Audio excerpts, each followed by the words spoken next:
So I just wanted to briefly talk about why I'm doing my OCD diaries. So I probably have had OCD, I don't know, maybe since childhood. I definitely remember um, things now that probably were OCD, but I didn't know that at the time. But I think the big start that I didn't know again at the time was OCD, but looking back definitely was around the time I started driving. Um, I would get worried if I felt a bump that I had run someone over, and I would have to go back and check, and I would go back multiple times and check, not even just once. I would spend hours just seeing if I had run somebody over, because I was so afraid that I had.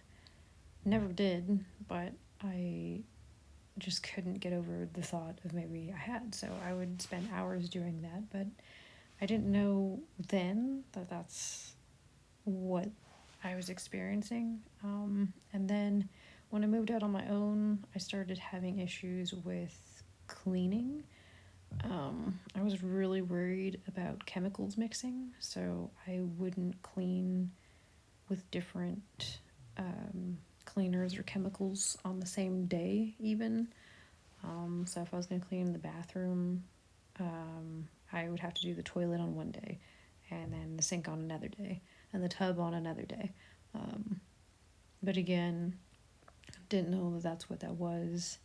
Um, when I had kids, I remember calling the doctor a lot to ask if certain things were okay. Which again, thought was just maybe just really overprotective or paranoid mom. Didn't think a whole lot of it. It wasn't until 2020, about the time COVID hit. Um, One night, my husband and I were watching a show, and we had seen the show before. It was not a new show, but there was a scene where they like kidnapped the guy and they put a bag over his head, and I literally felt like a shift in my like brain, my like head, my thought process, and it started with, oh my gosh, like I could do that. I have a trash bag in my house. Like, what if I put that over somebody's head, and they died from suffocation? And I didn't say anything to my husband about it until the following night, because that whole next day I was just bombarded with thoughts of, what if I did this and it hurt my child? What if I did that and it hurt my husband? What if, and I thought, oh my god, like something is wrong. Like I'm a crazy person. I need to be locked up. How horrible of me to even think that.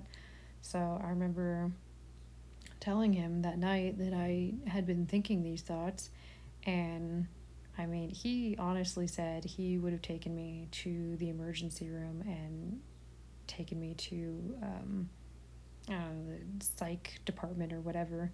It just so happened that that night we had a big blizzard, and he didn't feel like it was safe to take me. So the next day, I remember he brought me a page on the internet that was like all these therapists in the area, and said, pick one, I don't care, but you're going today. So I did, and I went, and at that point, my therapist told me that this was generalized anxiety. Um, and so I assumed that that's what it was. And he said, thoughts are just thoughts and they don't mean anything. And that was that. Um, I think to an extent, some of that therapy did help, but it wasn't geared towards OCD specifically. It was more towards anxiety, which I definitely do have anxiety, so I feel like some of it was beneficial. But it wasn't really improving.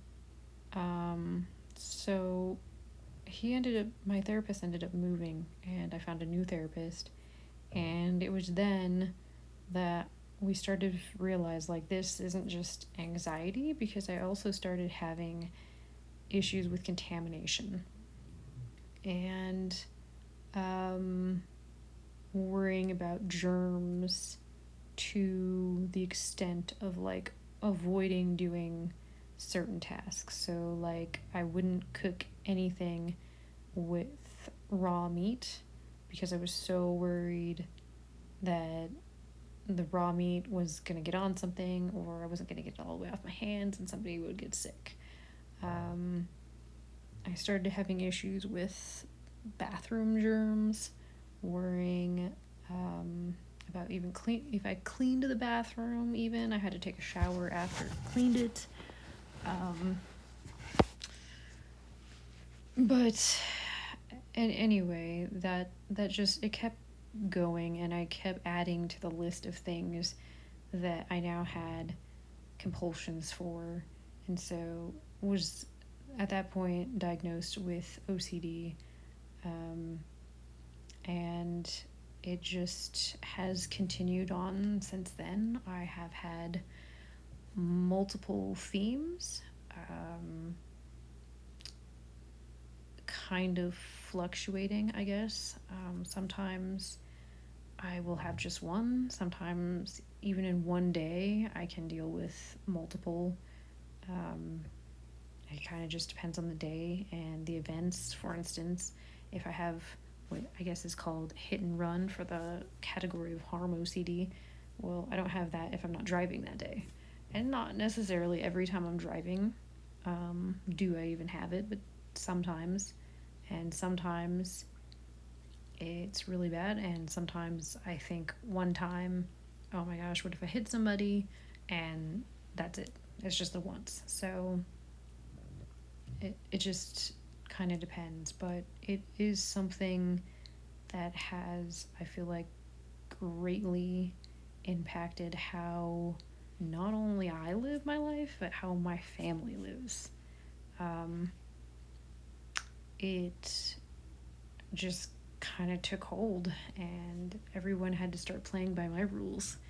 And uh, that's not what I want to do. And so part of the OCD Diaries goal, I guess, would be to not only do exposures and work through dealing with the ups and downs of OCD, but I mean, I told my husband the other day, like, I don't want you accommodating this. And that was really hard. Like, I don't want him to base his life on how I feel I need to do things. If he feels like, no, this isn't unnecessary, this is not a dangerous situation, because I feel like that's what a lot of it boils down to for me, is I feel like, be it harm OCD or contamination OCD, or even checking like light switches and plugs and stuff, I feel like it boils down to I feel like it's not safe. I have to do it because I feel like if I don't, someone's in danger, something bad's gonna happen. Um, and so this kind of would be the journey of not doing those things anymore and letting my family get back to a normal life, and letting me hopefully get back to a normal life too. Like I said, I feel like a lot of these things I look back at, even from childhood, it's been going on a long time. And some of them have been going on since, like I said, 2020, when um, my symptoms kind of, I guess, blew up. Um, my doctor described it as a mental breakdown because he said I was doing too much, which was absolutely true at the time. I didn't want anybody doing different things, so I was just doing everything because I felt like it had to be done a certain way. And that was a hard lesson to learn. Like, everybody does have a breaking point, and you can't do everything, and you can't be everything for everyone. And it took a toll. And when I was first getting help in 2020, there was honestly probably 4, maybe 5 months where I couldn't do anything. I mean, I was at a breaking point. It was a really bad place. I couldn't cook, I couldn't clean, I was too afraid to bathe my kids. My husband had to do everything, all of it. The only thing I was doing was homeschooling our youngest. And because COVID had hit, my husband was home, um, which I don't know if that was a good thing or a bad thing, because I think in a lot of ways I kind of became reliant on him helping me with different things. But we did gradually unknowingly do exposures. I didn't know that that was a thing, but I would have him watch me like make pancakes or whatever, because I was worried, what if I put, dish detergent or whatever in there? And so he'd watch me, and eventually with that I got used to the fact, like, okay, I had all these thoughts while I didn't. What if I did this? What if I did this? What if I did this? I didn't ever actually act on them, so I was able to work through that, hoping to get there at some point with contamination. I think it's going to be a lot longer of a journey. Part of my contamination is due to the fact that one of our kids has food allergies, and I have a constant fear of anything, especially outside of the house, having food proteins on it, because he's very sensitive to what he reacts to. But then also anything we're bringing into the house, I worry is going to have those proteins on it as well. And then the second part is when my same son was young, he had a condition, I guess I'll say, where he could not be exposed to germs. He would have to go to the hospital if he got sick.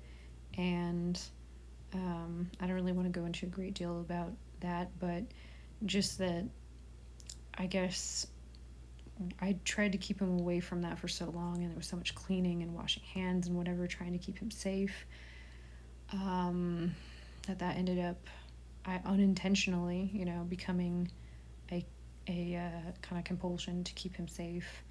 And then this past October, my son had gotten an infection and had to do antibiotics, and I don't know if people are even aware of this. I know I wasn't, but he ended up developing what's called C. diff,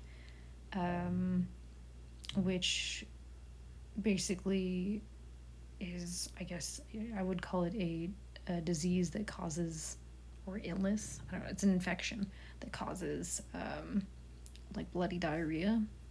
But the problem that I had with it was that it creates spores, which last on surfaces, well, it depends on the website, I guess, but for up to 5 months. Now, the CDC's website says that it can live on surfaces for years. Now, that's something I had never dealt with. I was pretty used to, if the kids got sick or my husband or I got sick, just getting the regular Clorox wipes out, wiping stuff down, you're good to go. This was a whole new beast. I mean, it is only killed with bleach. You have to have the bleach on the surface, and it has to stay wet for 3 minutes. So, pretty much when he got infected until this past April, I was cleaning his stuff with bleach, and it was taking, I mean, I would clean for like 15 hours of the day. It was absolutely exhausting. But since they said it was so contagious, I definitely felt like it was necessary. But it was very frustrating, and to do the cleaning for that 5 months until hopefully the spores died was really time consuming and just exhausting mentally. I felt like I couldn't touch anything. We called it like playing the floor as lava, except for it was terrible because it was like you can't bleach carpeting, which, by the way, I definitely did. I definitely did end up doing. I got bleach wipes and didn't even care if the carpet got ruined or not, and went through the whole house and wiped it all.